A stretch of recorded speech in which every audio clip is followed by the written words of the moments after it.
folks. Welcome inside the Parisi Palace, high above 2919 East Broadway. This is a special live edition of the Jake Feinberg Show, coming to you live on Power Talk. Please go to our website, powertalk.live. Download our free app and stream all of our live local programming, including Solomon on Blast, the Jim Parisi Show, and yours truly, the Jake Feinberg Show. We can't thank you enough for making us part of your day today, so I can bring in an American physician, epidemiologist, technologist, author, and so much more. Sometimes brilliant, Larry Brilliant. Welcome to the Jake Feinberg Show. Jake, thank you. Thank you so much. I've heard so many wonderful things about you from very dear and trusted friends. I'd love to know those other trusted friends. I mean, I'm building a coalition. It started with I guess I just wanted you to talk, Larry, about your concept of accompanists. In today's world, we live in this time where, the band leader is at the front. They get all the publicity. But so much of what the research that I've been doing and the oral history that I've been doing is talking about blurring that line in the musical sense between the performer and the audience. And I wanted you to talk about accompanists and how much you value accompanists in your success. Well, if anybody who, I guess I live near Silicon Valley, and we have a lot of young engineers who have been afflicted with a disease that's not commonly understood. It's called sudden wealth syndrome. Perhaps you've heard of it.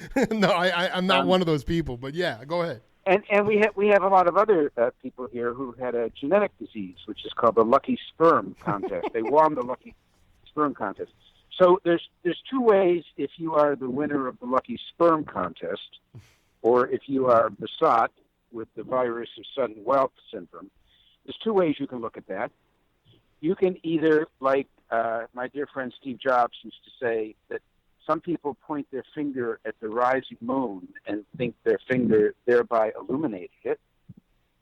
Or you could understand that you're lucky and that you owe your good fortune to so many people that you've met along the way, people that you've met on purpose, teachers, parents, people that you've met on accidents, just the fellow travelers, as you say, accompanists that you've met on, in my case, bus rides, but funny psychedelic-painted buses, or living in ashrams, or working with the greatest people in the world to eradicate a disease, or in an academic community.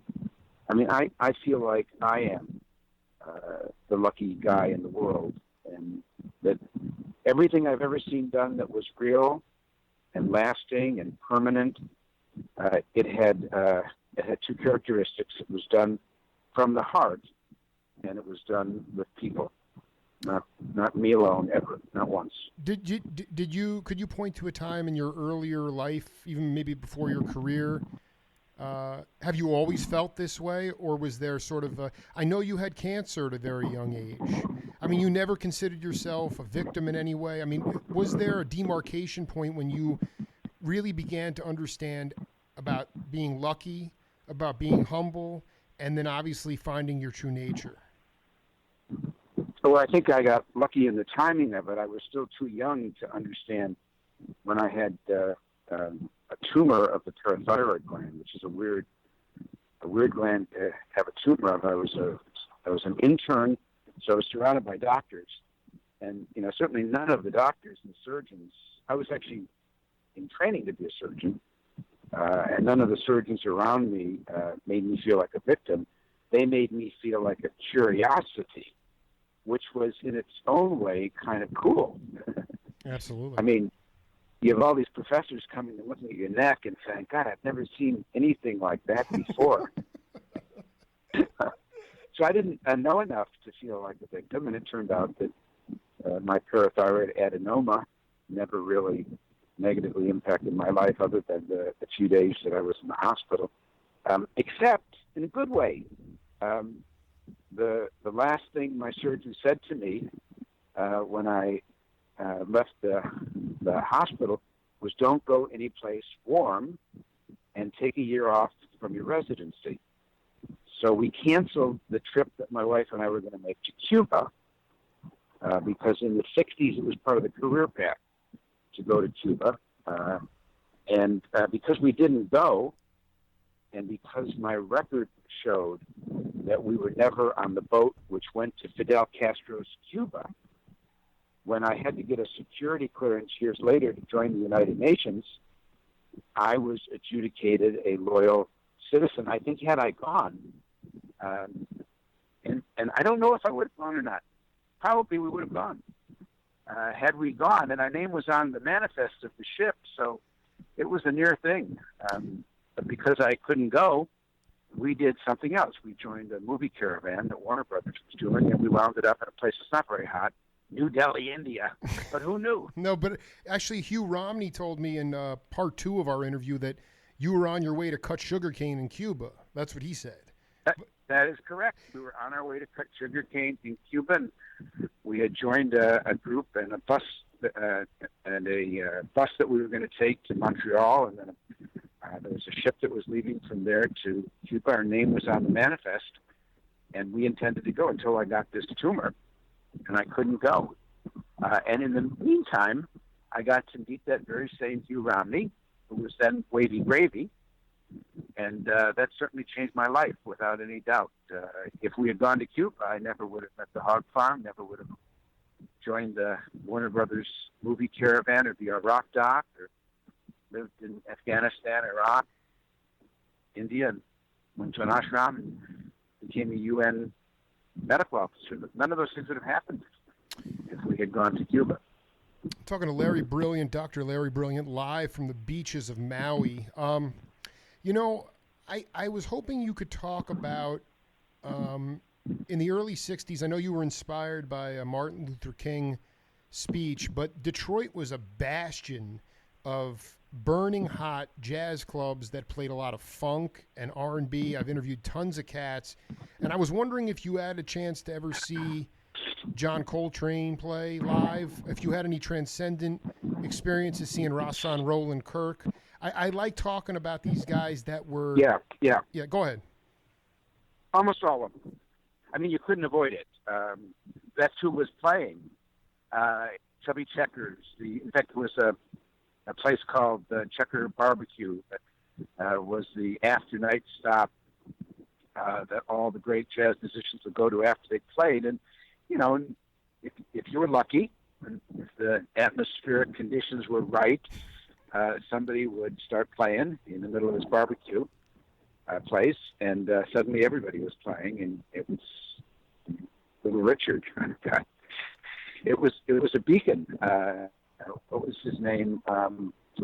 Thelonious Monk. Sphere, yes, Thelonious Sphere Monk. Yeah, unbelievable. And that, and who was the guy who said, "You knew I was a snake before you took me in"? The great improv jazz. I mean, really, the beginning of rap, very early days of rap.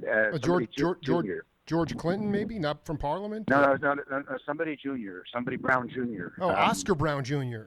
Oscar Brown. Oh, Jr. my man, I love that cat, man. And he's saying, I mean, you're going back to when I was like 16, 17. I know. We're going to dig deep here. And yeah, he's saying, why are you surprised that I bit you? You knew I was a snake before you let me in. His early 70s albums, I mean, I listen to some of that, The Lone Ranger, and I'm like, I want to talk to you on a macro level about humanity.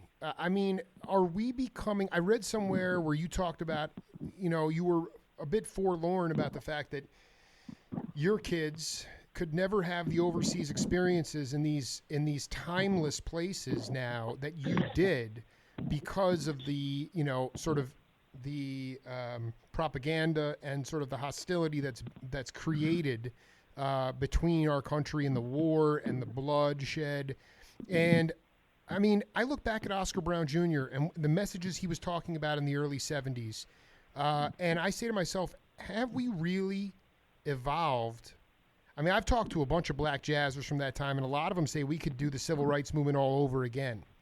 And I kind of wanted. Well, we're in it. We're not can do, must do. Must do. Not will do. I mean, are doing. And that's what this moment is. I mean, I'm in Maui because it's the 85th birthday of Ram Dass and the Seva Foundation, which Ram Dass and Wavy and Jahanara, his wife, and my wife Girija, and I, and a lot of our friends from the World Health Organization and the UN, and professors and people from maybe half a dozen different religions, maybe 10 different religions. We all started, and we're celebrating Ram Dass's 85th birthday. We're also celebrating the fact that this little organization that we started after we eradicated smallpox, that it has given back sight to 4.5 million blind people in 24 countries. And we did it, just a bunch of kids getting together and saying, we want to do it. We did it in kind of the interregnum period between the 60s and now, where, you know, the seas were tranquil. We had our problems, but you could do things like that. Now we have to fight for the very same civil rights that we thought we had won. We have to fight for we have to fight for an equitable use of resources in this great country that we've won another great lottery to be born in the United States of America. But that lottery ticket can't really be punched in the kindest and most loving way unless we make it a lottery ticket that's good for all of us and fair. Those are the challenges that we have to do. This is the time of our lives, and it's the time of the millennials' lives, and the X generation, the Y generation, that they didn't have to have a great galvanizing battle. This generation will. As a Gen Xer, I feel like most of my show is devoted to inspiration. I wonder about the idea, if you could talk, Wavy is a board member of Seva, but he was unable to truly articulate the money that's being raised. Can you talk in a practical sense how that money gets to individuals who most need corrective eye surgery? So Seva's raised pretty close to $250, $300 million over the 40 years of its existence. For the first 10 years, a group of us that had dual lives, we were doctors working for the UN, but also I had a couple of tech companies. We gave money or stock to Seva to cover all of Seva's overhead, and we lived on what we call the golden rule. So not a penny of the money that came in was used for anything other than just the delivery of services. All the overhead was covered. After 10 years, that money ran out, and so now money that comes into Seva is mostly from concerts like the one we're going to do with Joan Baez and Jackson Brown and Krishna Das on Saturday night. Money like that comes in, and after you pay for the concert, the artists never take a penny. I mean, maybe they take their plane ticket. After that, that money goes directly into Seva and is then distributed amongst our programs and projects and partners. Seva's overhead is pretty low because it's located in a small office in Berkeley, California. But we have offices in Nepal and Tanzania and in Latin America and in Africa, I mean, all over. And we, especially in India, where we collaborate with our dear friends at the Aravind Eye Hospital. And let me talk about that. Go ahead. As a way of answering your question about where does the money go. Yeah. So there's two unique things that have come out of Seva's, I would say, friendship, but it's family relationship with this group in Madurai, South India, started by this incredible man, Dr. Venkataswamy. We used to call him Dr. V because nobody can pronounce Venkataswamy. Dr. V was afflicted with psoriatic arthritis, a crippling disease, and his fingers had been whittled into a kind of almost like a claw, stub-like fingers. With those fingers, he did over 100,000 sight restoring eye operations himself. With those fingers, he started off with was training to be an obstetrician, but he couldn't hold a baby, couldn't deliver a baby. It was too heavy for these fingers. And the way in which eyesight is restored, if you have cataract, which is the major cause of blindness in the world, perhaps 2/3 of all the blindness in the world is cataract. We think of it as something that happens when you're 70. But in India and in the countries that have more hot sunshine than we do and live around the equator, you can be blinded by cataract in your 30s or your 40s, after which the Indians and the Nepalis call you a mouth with no hand. Right. Because you can only take, you can't deliver. In fact, we did a movie that is still available on HBO about that. It's called Open Your Eyes. Peter Gabriel and Salman Ahmed do the music. Irene Taylor Brodsky, this wonderful, gifted director, did it. You can see it on HBO. It's 42 minutes. It describes the whole process of a blind couple walking through the mountains in Nepal to get to a place where they could have sight-restoring cataract surgery. But when you have the blinding condition, it's like your lens in the eye, which is so clear when you're young, it becomes yellower and yellower. For those who remember the days that there were negatives and photographs, and not just all digital images, if you took a photograph and left it out in the sun, it would yellow over time. And that's essentially the process that makes your lenses go from being clear to being opaque. And you can, first you can't see at night, and then you can't see at all. And the way to treat that is to take out the lens surgically. I know that's an owie, but you got to cut open the eye and deliver the lens. And so that's the term that's used. Remove the lens is called delivering it. And Dr. Venkateswamy, whose fingers were so crippled he couldn't deliver a baby, could deliver something that weighed so little as a lens.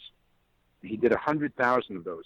Initially, they would just take the lens out and then sew it back up, and then give a patient big, thick glasses. You hardly remember ever seeing these, but maybe in your youth you saw somebody that wore glasses that looked like Coke, like Coke bottle bottom glasses. I did. Well, those are gone now. Because technology has evolved. A guy named Harold Ridley, and forgive me if I'm telling you too many details, but Harold Ridley was an RAF pilot in the Second World War, and his plane got shot down over Germany. And the people in his plane and in other planes who got a bullet in their eye or a fragment in their eye, if they got a metal fragment in their eye, they lost their sight. But if they got shrapnel that was the plastic, the high-impact plastic from the windscreen from the plane, nothing happened. Amazing. The eye does not respond to clear lucite or high-impact plastic or glass. And it could stay in their eye for months or years. And they had no reaction to it, and they certainly did not go blind. So he came up with this idea, what if I could shape that plastic in the size and shape of a lens and actually do the optics on it, +2 or +10 or whatever it is, and then insert it in the eye after I've removed the cataract opaque lens. And he did that. And many of your listeners will remember when their parents or grandparents went in for eye surgery to have their cataracts removed, and it would cost $3,000, and these novel lenses would cost $350 or $500. That's how, because they had, each one had to be individually ground, the glass, and to put it in the eye was, very important. It had to be exactly right. FDA had to approve it. Well, what we did with Aravind was begin to mass produce these lenses as plastic. And Dr. V's great vision was that he was, besides being a mystic and a follower of Sri Aurobindo, he was a follower and a devotee of McDonald's hamburgers. And every time he would come to the United States, he would say, what is wrong with the world that we can deliver a $1.80 hamburger anywhere in the world, but we can't deliver sight everywhere in the world? We've got our values mixed up. And he actually attended McDonald's Hamburger University. I kid you not. We used to really joke with him. But he said, no, seriously, I want to take it to scale. I want to reduce the cost so that it is within the price range of every villager, every poor villager in India or Africa. And so he started this idea. Seva bought a factory, it's called an IOL, an Interocular Lens Manufacturing Factory. We bought a factory in Florida. We unpacked it into boxes and we shipped it to Madurai, South India, and they repackaged it. And over 20 years, they improved it and took all the cost out of it, so that today, I kid you not, that $500 lens is manufactured in South India for 85 cents. That's their cost of manufacturing it, and they do over $1 million a year. In fact, they're the largest supplier of intraocular lenses in the world. So if you think about it, it was way out of the range of any normal person. Unless you had insurance or Medicare, you couldn't afford $3,000 for eye surgery or $300 or $500 for a lens. But by driving down the cost curve to 85 cents and giving the service for free, they now made it possible for anyone to have eye surgery. And so their model is simple. They do the eye surgery for free, and the only thing they charge for are your accommodations. And if you're a villager and you're used to sleeping on the floor or on a cot, then you're not charged anything. I want to ask you a question, though. This is important for me. I spent 8 years. In fact, it was the reason I came to Tucson. I got a master's to be a teacher of the visually impaired. It changed my life. I met my wife in the program, and I spent 8 years at the Arizona State School for the Deaf and Blind. And I worked with kids. Well, good on you. Good on you, Jake. I didn't know that. Good on you. Yeah, well, I burned out. But the point is that the reason I burned out was because the students that I primarily were dealing with were high school students who had severe and profound disabilities, and their vision was not their number one disability. And I want to know if you can honestly, definitively say that that even though the cost curve has been brought down and that it's more accessible than ever before, that these opportunities for cataract correction and vision correction is available to all people, not just quote unquote people that could be potentially productive members of a society or village. So absolutely. And you touch on something which is dear to my heart, because my wife did her PhD dissertation when I was a professor at the University of Michigan, and she was a grad student. Her PhD dissertation is on that topic, and we will send it to you. I would love to. I would love to see that. It is on what are the obstacles to access to sight restoring surgery, and what she was focused on was why does it seem like only men get blind from cataract enough to have surgery? And of course, just as you say, it isn't because there is a Y chromosome link. It is because only men in those days were considered productive members of society, and it was worth the village's time to send somebody, you mentioned accompaniment, to accompany them, to go to the hospital, to feed them, to take care of them, and then pay for the surgery. Wow. And women who were left at home, who were blind, died 2 to 5 years earlier just because they were blind. And they were never given an opportunity, more importantly, to see their grandchildren or to participate in life. What Dr. V did was he made his services irrespective of gender or social status or income by doing this incredible, I think, I was at Google for a long time, and we were taught to take every product to scale. And we were really conscious of the fact that unless you're delivering a product that's at low or no cost, it's never going to reach scale. And Dr. V understood that. And what he said was, I want to be able to charge the rich people who come. I want to be able to afford to build an air-conditioned hospital room at the standards that a wealthy person from Bombay will come to this little city of Madurai for surgery. And also that a villager who's never been out of their village and has never slept in a bed, and never slept in an elevated bed, never had air conditioning, could also come and both get the same exact quality of surgery, the same intraocular lens, leave with the same site restoration, the same infection rate, which is 0, the same loving care, which is ubiquitous.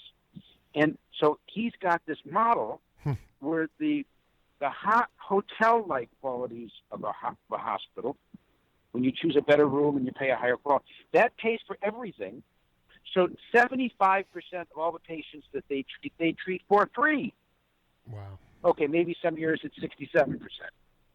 Somewhere between 2/3 and 3/4 of all the people that are treated at the out of and out hospital, and they treat over 1 million people a year now, are treated for free. And SAVA takes great pride when we say our projects and our partners and our grantees have given back sight to more than 4.5 million people. More than half of that is just from our event alone. And they did 2 remarkable things. One, Dr. V's insistence that they would do large volumes because he believed that every person's site was equally important and valuable. So in the United States, a ophthalmic surgeon will probably do 2, maybe 3 surgeries a day. I mean, really, and that's about it. Maybe they'll do 5 on a bad day or a hard day. But honestly, in Arvin, they'll do 70, 80, 90, 100 surgeries in a day per doctor because he built everything around them. They have 2 operating tables. They've got ophthalmic nurses.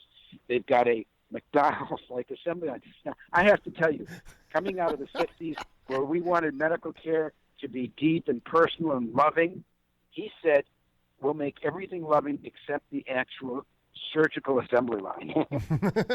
and that is the trade-off. And you can say, is it better to give back sight to 1,000 people and know the name of their grandchildren, which you're not going to do at Arvin, or is it better to give back sight to 1 million people and talk about their grandchildren the next time they come in? It's an amazing place. I will tell you that the National Institute of Health, the NEI, the National Eye Institute, Johns Hopkins, Mass Eye and Ear, Bascom Palmer, UCSF, Michigan, Illinois, all the greatest eye centers in the United States will tell you that Arvin is the best eye hospital in the world, delivers the best care. That is where my friends who are rich and famous go to get their eye surgery now.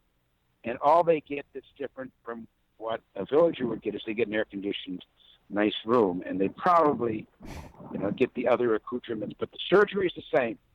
And that is a model we don't have in the United States. And so their model is remarkable. And the innovation of this IOL, this interocular lens, driving down the cost is remarkable. Now, put all that in a package. SAVE is all about love. We are the ultimate kumbaya organization. When we were started, we had my wife and I wrote an article about our experience living with our guru, named Girly Baba, in India, and how we wound up working at the UN. We wrote this article, and people read it, and they sent us money. So I was a professor at the University of Michigan, and we were writing about our life in India, and we got $20,000 in envelopes, and they were sometimes $2, $5, just cash in the mail. And we didn't know what to do with that money. There were no social entrepreneurship organizations. That NGOs were a strange acronym that we didn't know. And we decided what we do is call all the people together that we wrote about in that article and decide what to do. And one of the people we'd written about was Steve Jobs, because he had come to India to meet my guru, and he sent us $5,000. Roommate sent us $5,000. And all the people in that article came to a meeting in Ann Arbor, and we said, let's start a foundation and let's do something. Now that we've eradicated smallpox, there were about 10 of us at that meeting who had been key to eradicating smallpox, and we wanted to do something like that again, of course. You climb a big mountain, you want to climb another one. And so I wanted to do diarrhea. I wanted us to start an organization that would try to eliminate childhood diarrhea. I know that's a grim subject as well. But it's the major cause. It was the major cause of death for children. And the only person who agreed with me was Wavy, who said, yes, I'll do a concert. I'll do a global concert. We'll get all the best artists. We'll raise money. We'll call the concert to end diarrhea. We'll name it No Shit. I want to read people, you. I want to read you this. I just did this interview with my third interview with Hugh Romney. I just want to read this to you, and then you can riff on it. He said, Larry had returned after the smallpox eradication to the University of Michigan, where he was teaching public health, and Girija was going for her MPH. His boss in India was an amazing woman named Nicole Grazia. She got the Legion of Honor for bringing measles vaccine into Beirut through aircraft fire. She came to the University of Michigan and said, Larry, we must do something about this blindness, figuring the next thing after smallpox would be blindness. We all came together with a small grant from Steve Jobs in Heartland, Michigan. That's where Ram Dass and the doctors, me and my wife, Jahara, and Larry and Girija were. Nicole pitched us about taking on blindness, and we all said yes. That's when I was given the job. Oh, this is Wavy talking. When I was given the job to get the Grateful Dead to perform for SIVA. I went to Detroit to get on an airplane, and who else was on the airplane but the Grateful Dead? And at that point, he convinced them. Anyway, that is that meeting that you are referring to. And they say that hippies don't have good memories. His memory's pretty damn good, I'll tell you. I would make two corrections. Sure.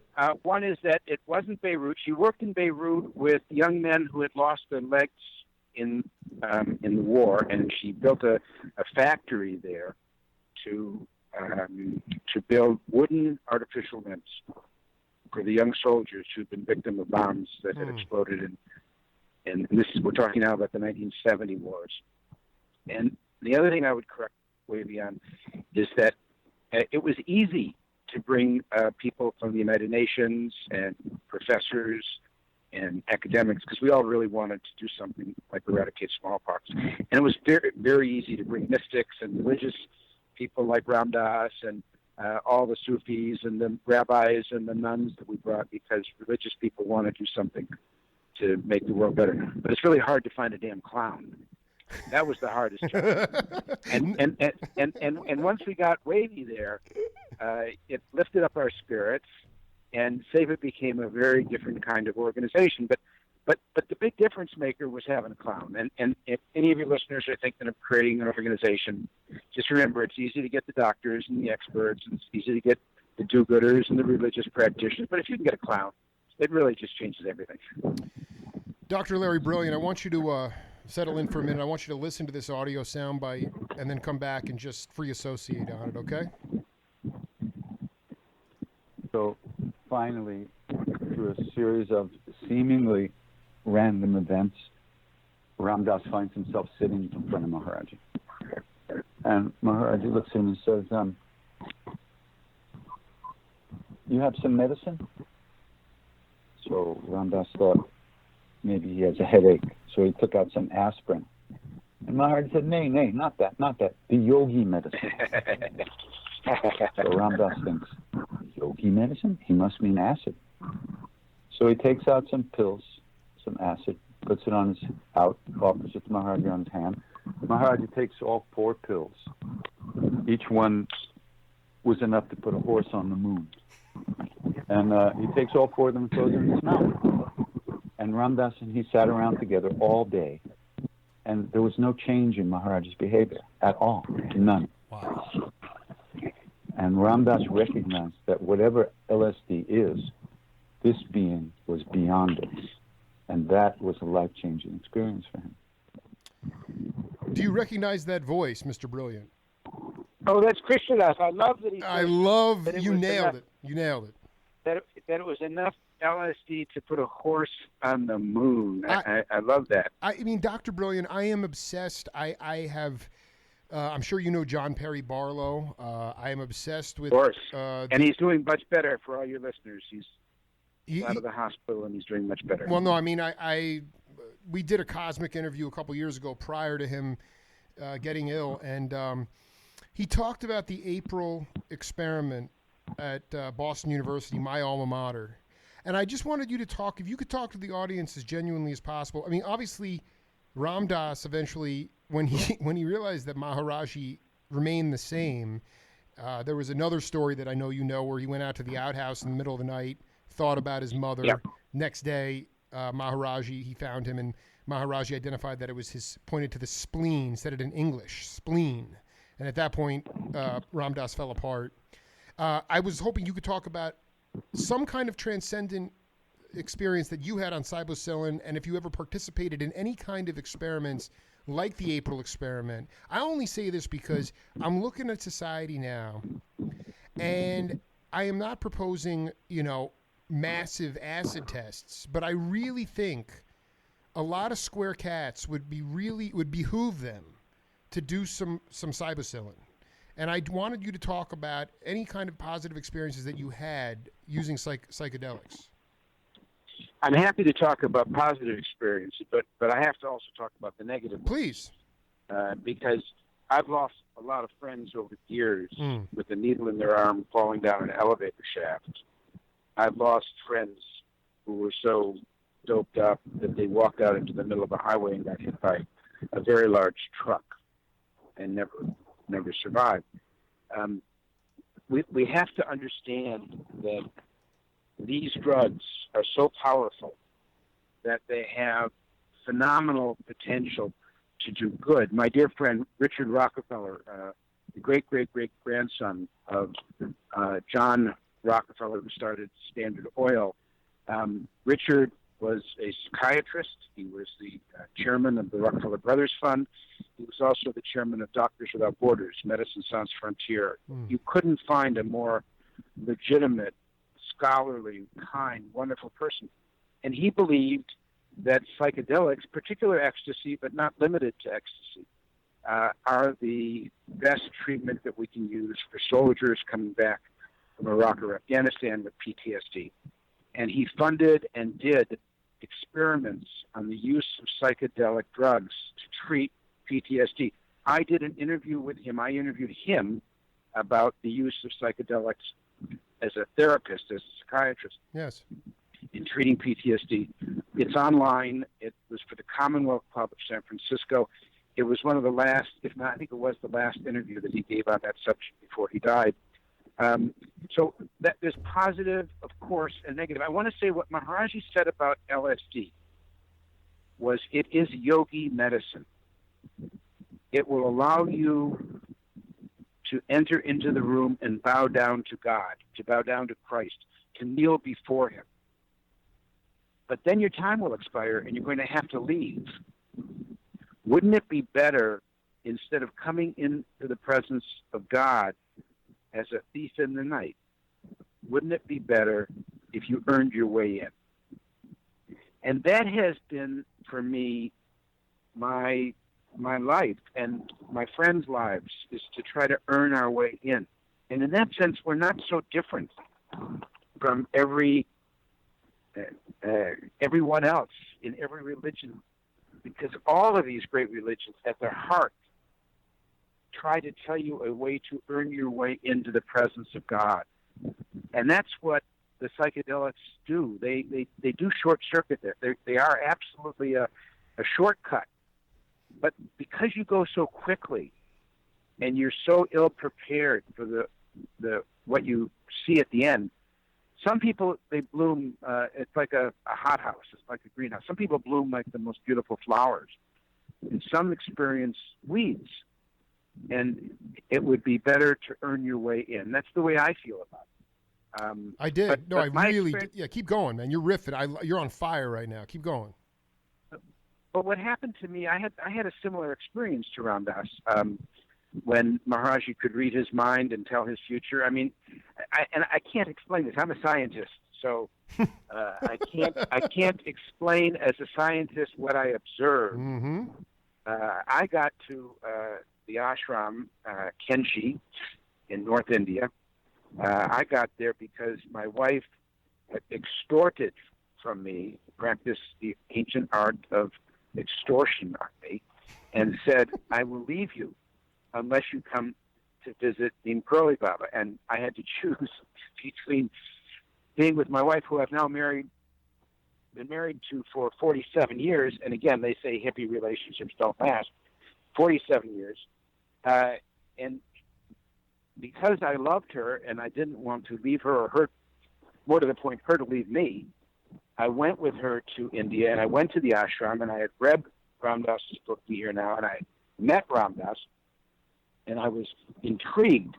But my first few days there were terrible. Everybody was bowing down to idols. I hated it. Right. It didn't go well with my Judeo-Christian beliefs. I mean, I know what the Ten Commandments say, thou shalt not have before me any other God, and I didn't like this. And then I didn't like the fact that everybody was touching this guy's foot. I mean, bending down and putting their hand on his foot. These were the two things that I didn't like. The third thing I didn't like was that he ignored me. I mean, I did think that I would get to the ashram. I mean, we had to come from San Francisco. I had to pay off all my debts, my medical school debts. Finally got there. I did expect I would go there, and the guru would say, well, welcome, grasshopper. I've been waiting for you. Not only was there no grasshopper and welcome, Right. Nobody said anything to me. I felt like the odd man out. Wow. And they were so nice to my wife. It felt like she was in a cult, and I wasn't very happy. So after about a week of increasingly feeling like this scene was not my scene, I told Girija, my wife, that I was feeling not well, and I took the day off. And I went around a lake, a kind of Himalayan glacial lake that was in the area. And I was trying to find something beautiful to put into my head to dispel my increasingly dark depression, because I realized if that was not for me, I would lose my wife. And so, I would go and I would take a boat out into the middle of this awful lake that was filled with green algae. It was a eutrophic lake. It was a dying lake. The British had thrown all their junk in it, and now the Indians were paying the piper for that. But still, I kept on rowing. I'd go up to the bank, and I would see a little flower. And as if I could have put that flower into my head or into my heart, it would have made me feel better, but I couldn't do that. And I would just go, and I'd look at the temples that were there, and I would try to find some peace. And I would repeat my mafter. I would try to say something, a prayer in Hebrew or Sanskrit or Tibetan or Hindi or English, every kind of like the greatest hits. The Lord's Prayer and Om Mani Padme Hung and Om Ram Shri Ram or Shema Yisrael. I mean, I could kind of just rattle them off. I didn't know what they meant, but for the first time in my life, I became so distraught I started to pray. I wasn't even sure how to do that. You send a letter to God, you don't know what the proper salutation is. Mm-hmm. And I was trying so hard to be honest and express this terrible feeling I had that I was going to lose my wife. And literally, how do you call the deprogrammers to get her out of a cult? Or if he would give me a small sign that this was the right place for her and for me, I would do anything. And, I looked up in the sky and I said, it doesn't have to be a big rainbow in the sky, Lord. Give me a little tiny rainbow and an oil slick. I'm the only one that needs, or just make me feel something. Or Ramakrishna famously saw two white egrets flying over the sky, which put him into samadhi, into ecstasy. I'll take one. And it can be a dark egret. I don't care. Anything. Nothing. But I had no sign. Right. I was more depressed than ever. And then I came home that night. I said, Girija, this is not working for me. I'm going to leave. And she said, I know. And we cried and we hugged, and that night was just a terribly hard and tender and loving time together. And the next morning we got up and we packed our little orange backpacks. We divided our meager possessions, and then I got ready to go. And she said, well, you are going to say goodbye to him, aren't you? And I said, we're from the Midwest. Of course you go to say goodbye. Our parents taught us. So I said, of course, I don't like this place, but I'm not without manners. So we got a taxi, and it took us down to the ashram, and as luck would have it, we were the first ones there. Of course, I don't believe it was luck. And as luck would have it, we sat down at the tabletop, it's called a tucket. Little Miss Muffet sat on her tucket. It's a little like a bench that he would sit on. And we waited, and I happened to notice that the villagers had brought flowers and fruit and sweets, and they had arrayed them on his tucket, on his bench, to make the letters of the name of God. And in Sanskrit or Hindi, that name is Ram, one of those names of Ram. And there were apples at the corners of the letters. It was so beautiful. It's called the mandala. So beautiful to have all these fruits and flowers and sweets arrayed to spell the name of God. And whether you believe in God or don't believe in God, like Ram, don't like Ram, have a different God you like, still, it's a treasure when people do that. And they're going to origami. It's such a sweet thing that they had done. And as we kind of sat down and jostled ourselves, one of the apples rolled off the tucket, landed on the ground, and in my monotheistic Jewish way, I noticed that the name of God was incomplete. And they teach you in Hebrew school that the name of God is sacred and it can never be incomplete. The letters cannot be incomplete. So I kind of reflexively reached down to pick up the apple, intending to lift it back up and complete the name of God. And the moment I put my hand down and grabbed the apple, the doors burst open, the Guru Neem Baba leaped out and jumped onto my hand. No. And pinned my hand to the ground with his foot. Oh, my God. And I was then not only a captive, it felt like he weighed hundreds of pounds. I couldn't, I was bigger and stronger and younger, but I couldn't extricate my hand. Wow. And I was touching his foot, exactly the thing that I had said offended me the most about being in India, is touching a feet. And he's got me pinned down there, and he looked at me, and it looked like he was 100 feet tall, and I looked like an insect. And he didn't say grasshopper, but he could have. He looked down at me and said, "You weren't here yesterday." And I had this kind of mixed feeling. I mean, on the one hand, I didn't like my foot touching it, my hand touching it. On the other, I was glad he missed me, you know. Right. He acknowledged it for the first time. Right. You know, I thought and then he looked at me and said, "Where were you?" And he began to interrogate me, and all the time laughing. He said, did you go horseback riding? Did you go, snowshoeing? I mean, things that you could never have done. And I'm thinking, he's putting me on. And then he looked at me, and his face just seemed to be filled with love. And his eyes filled with compassion. And he said, "Were you at the lake?" And when he said that, I got a buzz in the back of my spinal cord. And then he said, "Were you talking to God?" And then I got these tingles. And then he said, "Did you ask for a sign?" And that was it. I don't remember what happened next. I went into this state of consciousness that I'm sure was something like my older spiritual brother, so much more advanced than me, who I love and adore, my teacher Ramdas talked about. When Maharaji made all of the electrical circuits in his brain go so fast, his rational mind couldn't keep up with it. But for me, I had one more rational thought before I slipped into this state of consciousness. For a second, I looked up at him, and it seemed to me as he loved everybody in the world without distinction, every race, every religion, every caste, every gender, everything. He just loved everybody in the world. And I had this one thought, well, that's okay. He should love everybody in the world. He's a guru. And if he were a rabbi or a priest or a minister or an imam, their job description is to love everybody in the world. So he's just doing his job. And then I had this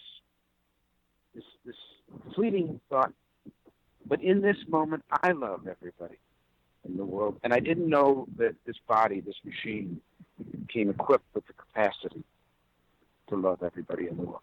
That was my last thought. And then I went and drifted into another state, and he started, playing with my beard, and all the other people in the ashram came around and hugged me, and Girija hugged me, and it gradually, as I came out of this state, I gradually realized that this was my initiation, that there wasn't going to be an initiation in an academic sense with hoods and gowns, and I wasn't going to be given a mystical password, and I didn't have to read a book. This was my initiation. And he looked at me and he said, Dr. America. And I was welcomed in, and that was the name he gave me. I did have a little regret that I wasn't one of the Das brothers, Ram Das and Krishna. Yeah, right, you were Dr. America. But Dr. America was good enough for me until he gave me another name years later at a different initiation. But that was my experience of this remarkable man, this remarkable teacher, this remarkable guru.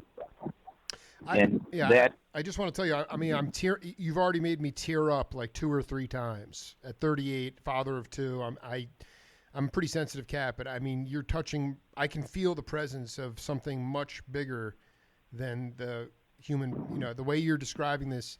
My question, though, Dr. Brilliant, is okay. So Ram Dass had this transformative experience, and you did as well. They were both in the timeless country of India.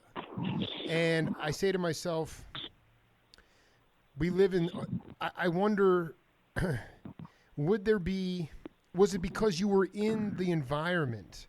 We have we have such spiritual materialism in this country, in the West. We believe that the more we consume, the more that we buy, the more that we get, that we'll be happier, or that we will somehow become more enlightened. And it just continues to, over and over again, not to be the case.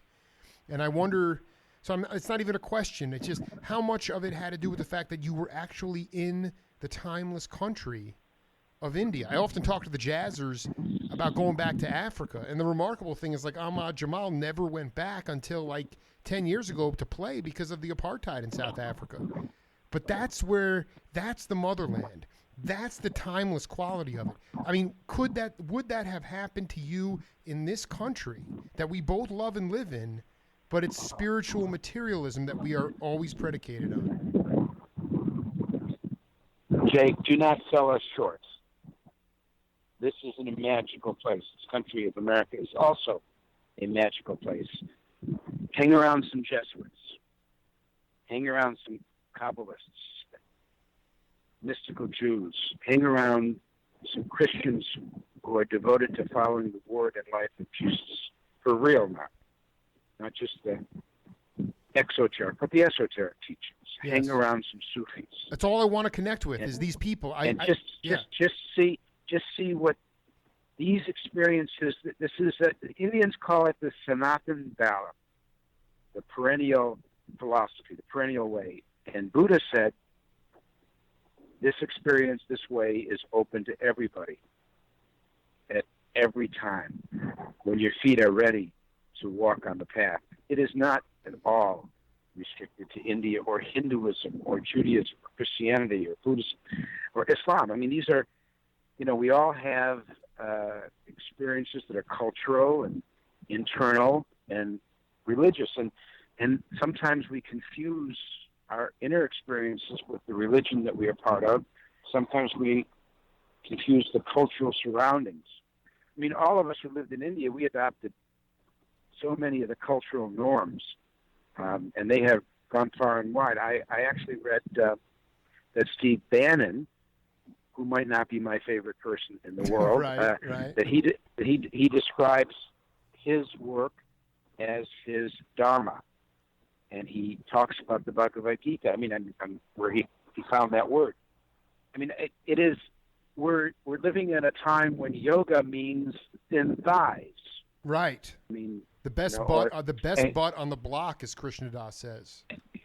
And that's not really what yoga means. Yoga means union with God. In fact, the word is the same etymology as the word yoke, as in I will yoke my bullock cart to the bulls that are driving it, or yoke the horse to the carriage. I will tie my small inner personal soul with God, tie us together. That's the union of man, woman, God. And that's these things that we do, these asanas, are to prepare us for meditation and for union with God. And there's in India hundreds of different kinds of yoga: Raja Yoga, Ashtanga Yoga, Kripa Yoga, Dharma Yoga, Karma Yoga, Nishkam Karma Yoga. And the yoga that Maharaji gave me was this yoga that I think of when he said that psychedelics will allow you into the presence of God, but wouldn't it be better to earn your way in? The yoga that he gave me is called Karma Yoga. It is the discipline of trying to find your way to be reunited with God through working in the world without attachment. There's the kicker. The first part's not that bad. I'm with you, man. No, you nailing this, because I received the Tao 5 years ago. I'm a Taoist, and my wife is from Taiwan, so it fundamentally changed exactly the way that you described the state that you went into when he had his when he stepped on your hand when you went to pick up the apple. I feel very much in this amniotic, this fluid, this beautiful bliss state, especially when I'm behind the microphone, and I can't explain it. So I know that it's something much higher power. But when I watch a speech from the president, and he's talking about everything being quantitative, I know you're a scientist, but can you just talk to the audience worldwide about the necessity of the esoteric, the necessity of not having, listen, music, you can't quantify music. You can't quantify love. You can't quantify what Dr. V did. And that's, to me, that's what's getting lost on this generation of millennials and below, is that if it doesn't make money, if it can't be quantified, then it's worthless. And I want you to push back against that and enlighten the peeps around the world as to why it is so imperative to have that esoteric bent for society. So I just finished writing a book called Sometimes Brilliant, and you really should say sometimes brilliant, other times quite stupid, you know. But I tried to answer that question, and I begin with two examples, and one of those examples is Mahatma Gandhi, and the other is Martin Luther King. And Mahatma Gandhi, in the middle of of India's war for independence, which was a violent war, and the British as an occupying power were not the worst in history, but they were certainly not loving and tolerant of Gandhi's independence movement. He was thrown in jail any number of times. There was a lot of violence, and it was really difficult to figure out what is the right thing to do for him and for all the people who were struggling against an England that in many ways they respected, but they didn't respect England as the conquering, occupying power. So someone came to him and said, Mahatma, saint, great saint, Gandhiji, how do I know that the decision that I make, the act that I'm going to do, is the right one?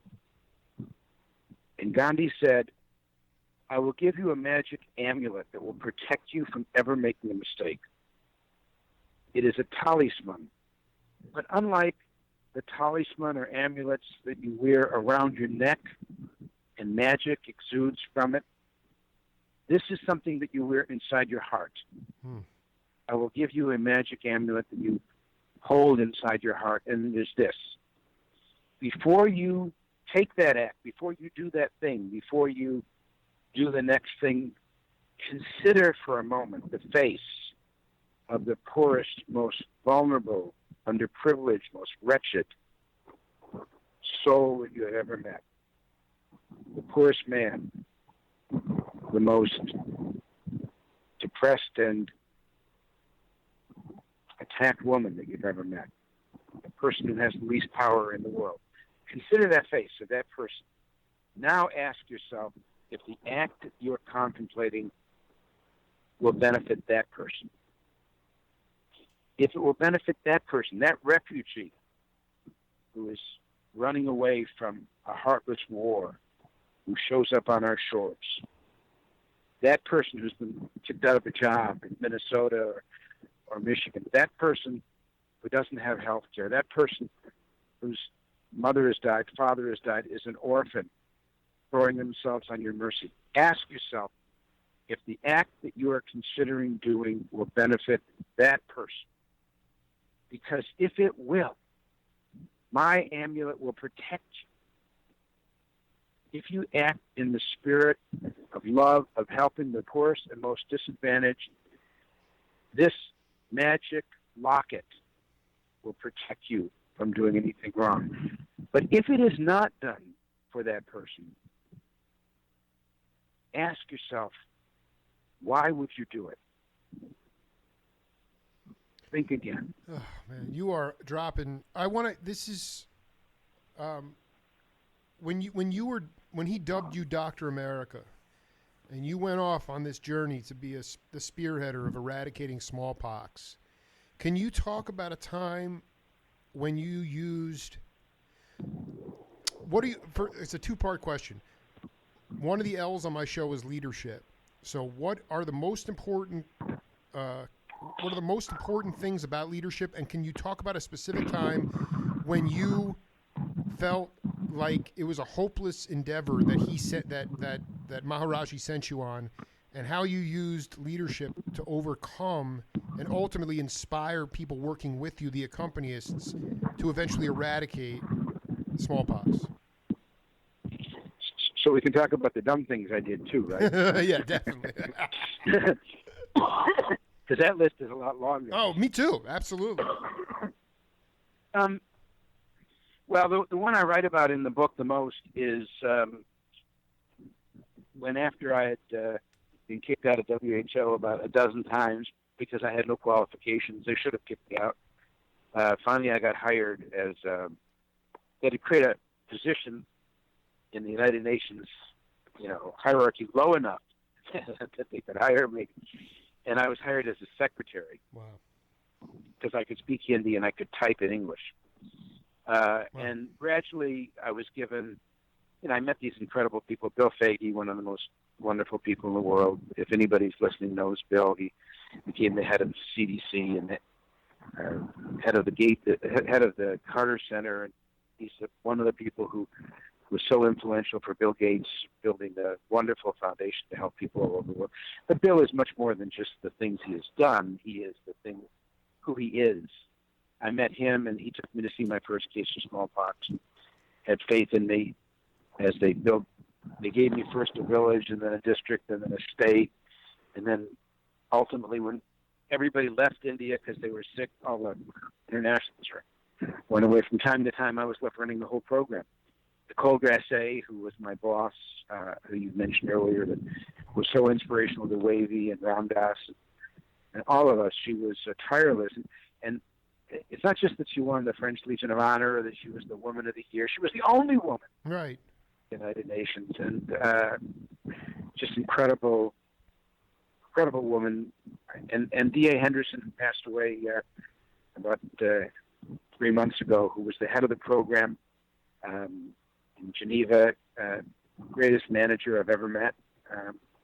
Isao Rita, Japanese manager who taught me so many wonderful things. Steno Jezik from Czechoslovakia, Lev Chodakevich from Russia. I mean, M.I.D. Sharma, this great Indian doctor. I'm rattling them off, not because I expect anybody to remember their names, but to realize that it was a moment in time when people from 170 countries, Jews, Christians, Muslims, Hindus, Buddhists, Baha'i, Shinto, Jains, people with no religion at all, came together and worked together to bury the demon of smallpox. And in my own little tiny contribution, remembering that I was the mascot on the team, the youngest person, the least knowledgeable, I had reached the point where I was running a state called Madhya Pradesh, the center of India. We eradicated smallpox, or we'd eliminated smallpox from Madhya Pradesh, and suddenly there was a shower of importations, new cases of smallpox. And by the way, smallpox was the worst disease in history. In the 20th century, it killed 500 million. That's not a wordo. 500 million people succumbed to smallpox in the 20th century. And during the Summer of Love, when I was in San Francisco enjoying myself, there were 2.5 or 3 million deaths all over the world from smallpox. The same years that Larry, Sergey were born, my friends and bosses at to that. Google, same year they were born, there were millions of people dying of smallpox. It wasn't that long ago. And it killed everybody. It killed a third of the people who got the disease. Some forms of it killed 100%. And my favorite slide in public health, when I've been teaching public health, is to list 24 kings and queens, emperors, who were the equivalent of the Medicis we have in Silicon Valley now. Right. I mean, these were the richest and most powerful people that died of smallpox, because all your wealth and power won't protect you from a pandemic virus that there's no treatment for and no vaccine, which there wasn't for so many years. Pharaoh Ramses V died of smallpox. Queen Anne died of smallpox. The emperors of the Inca and Aztec world died of smallpox. So many people. Both Lincoln and George Washington recovered from smallpox with faces pitted by the disease. It's hard to think of a disease that was as bad as smallpox. And so we had finished it off all over the world except for India and Pakistan and another form of smallpox called variola minor in the Horn of Africa. And I had been working in Madhya Pradesh. We cleaned off the state. Suddenly there's an importation of smallpox all over India, coming from one place, the Tatanagar railway station in Bihar. So WHO, my boss, sent me to go and investigate what was the cause of the outbreak that was reseeding this like metastases from cancer all over India. And I went to the train station, and I saw bodies of people who had died from smallpox stacked by cords of wood. I saw children covered pox. A woman came up to my Jeep, and because my Jeep had the seal of the United Nations on it, she thought that I could, in some way, that I was the answer to her prayer, and she handed me her baby and said, "Doctor, please heal my baby." But the baby she handed me was already dead. Oh. And that scene repeated itself over and over again. I felt like I was in Dante's Inferno, right, or Hieronymus Bosch's paintings of the end of times. And then I saw a skeleton of a man, still alive, covered with smallpox, go up to the ticket taker at the train station with some rupees in his hands and bring back the hand covered by pox. His hand was covered by smallpox. And in his hand was a train ticket. And he was about to get on a train carrying infectious smallpox someplace else in India, and I knew I had to act. And that night I found myself at midnight, a 27-year-old kid, American, in India with no authority. I found myself knocking down the door of the CEO of the largest company in India, which was just a company town, of a major company and a good company called Tatas. And I pounded down the door of Rusi Modi, and at midnight, after his dogs attacked me when I was trying to get in, he invited me in, and when he understood what I was saying, this wonderful man, who I hated before I met him, because I thought, how could you allow smallpox to run rampant in your town and export it everywhere in the world? You think about Ebola, and you think about, swine flu. This was so infectious and so deadly. And he didn't know. And it was the first time I understood that you could be the CEO of the company and, of course, not know what was going on in one town. Of course not. And, they could have arrested me. They could have kicked me out of India. There were debates about whether they should kick me out of India for what I did. But instead, he gave me 500 Jeeps, thousands of men and women to work on the program. But the whole top leadership of the Tata organization, they stopped exporting steel in order to stop exporting smallpox. And he gave me a team and some wonderful men, Suchi Gupta, this great noble Bengali who became my counterpart, my friend.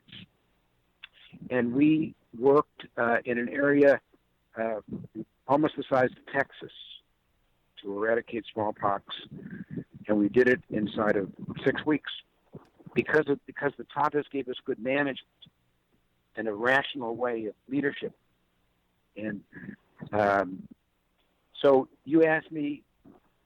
No, you what did. kind You of just. things You just. I Martian- mean, you did every. I'm just trying to say was you were. I mean, they wanted. There was a debate about whether to kick you out because you actually knocked the door down, or what you were. I'm trying to figure out why they were. Oh, I did something else, which was a slight. I mean, I kind of was. If you're a Taoist, you've used the I Ching. Youthful enthusiasm. This one hexagram in the I Ching. I was kind of young, and I quarantined the entire city. I shut it down. I shut down the railway station. Oh, wow. I got the superintendent of police to issue orders to close all the buses so nobody could leave the city. I had no authority to do that, and no one could leave the city unless they were vaccinated. Wow. And my job description at WHO was I was, everybody in the UN is a consultant to the government. We're not allowed to really act on our own. I certainly wasn't permitted to do that. It was they would have been within their rights to kick me out. And Mrs. Gandhi had a meeting. Then she was the prime minister, and they actually voted to kick me out of India because of what I had done was a usurpation of a national sovereignty, and they would have been right. They would have been right.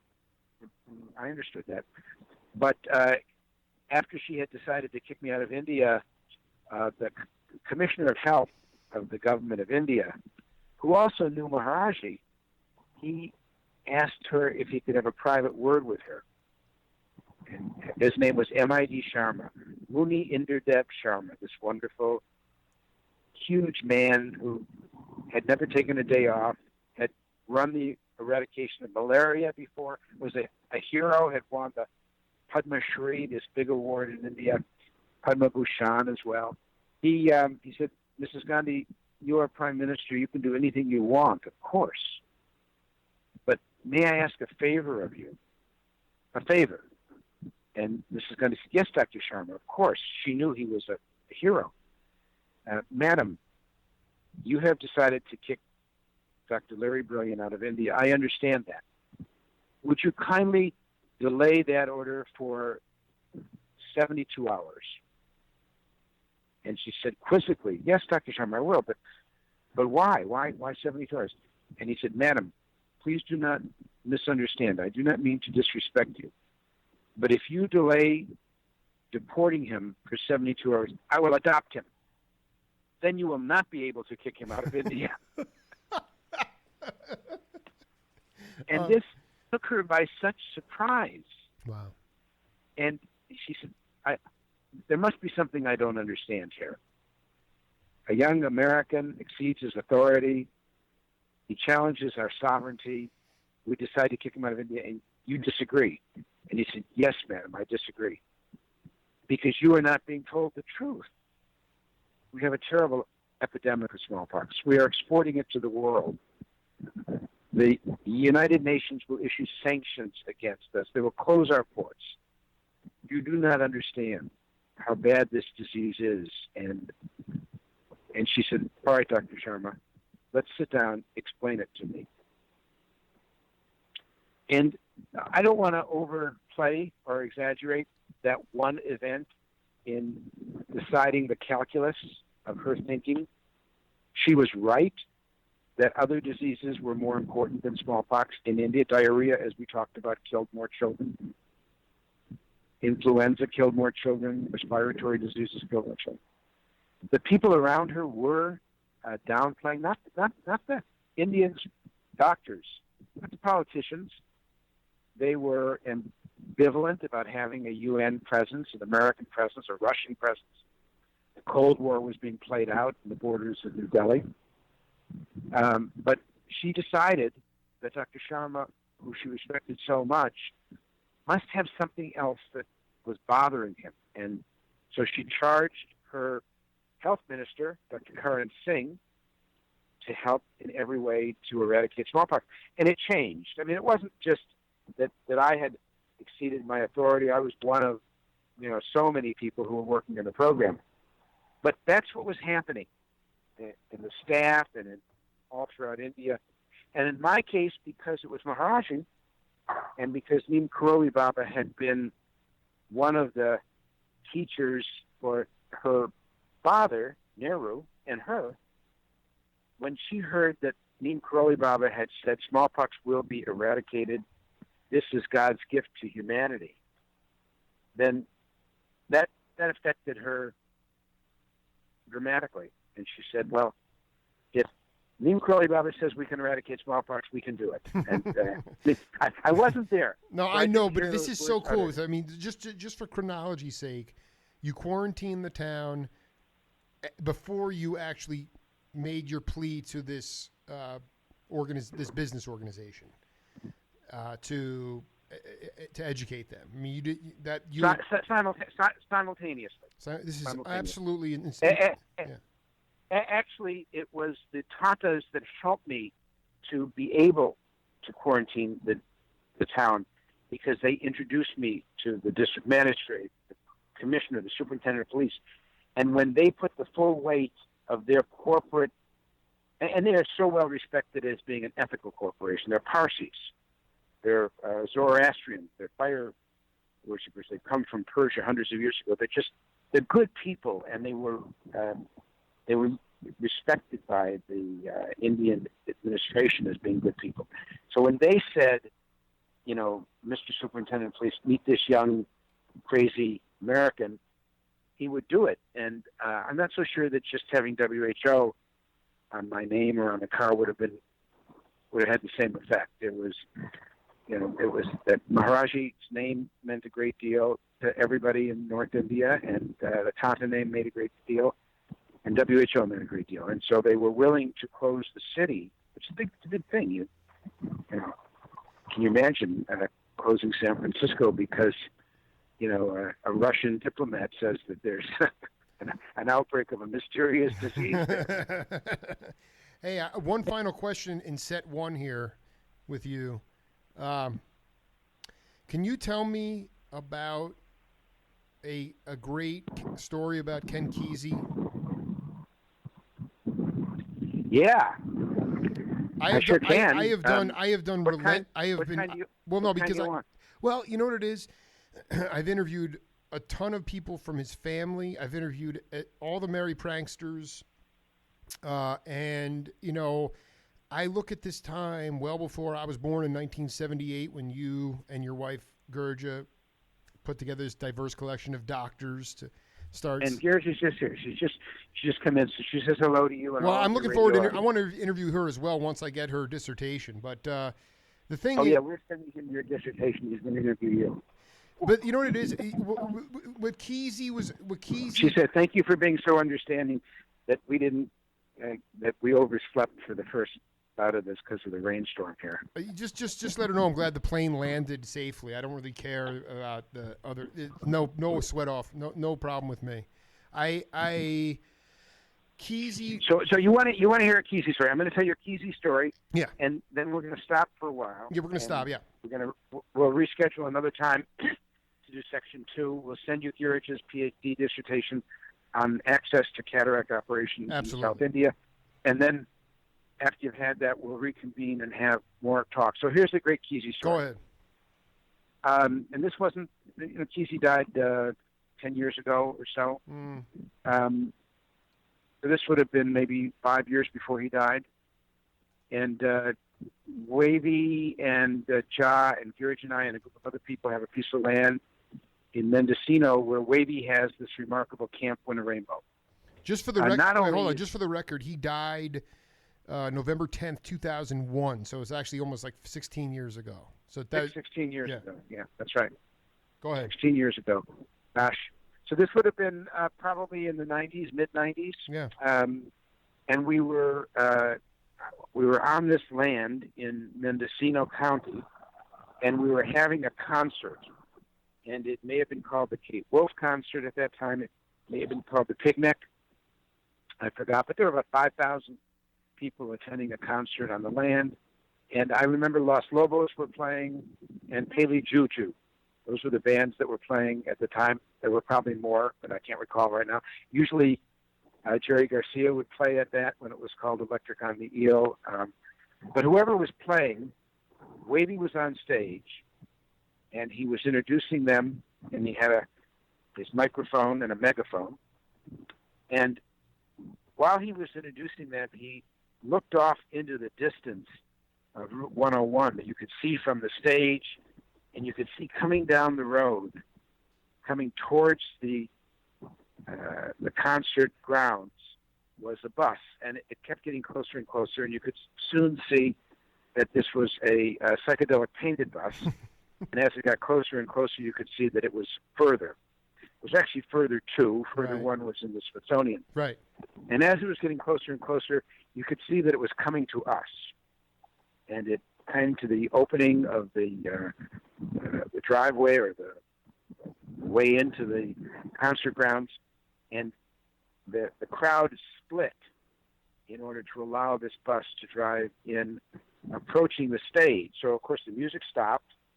Wavy is on stage with his microphone, and as the bus gets closer and closer, Wavy's saying to the group, "I think it's Ken Kesey and the Merry Pranksters."